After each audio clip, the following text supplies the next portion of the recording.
பழைய செய்தியடா. வீரம் உள்ளதை காட்டி நிற்பது புதிய நீதியடா.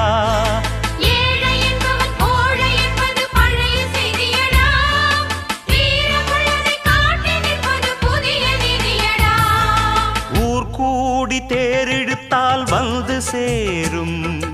ஒரு மனதாய் நாம் இருந்தால் துன்பம் தீரும்.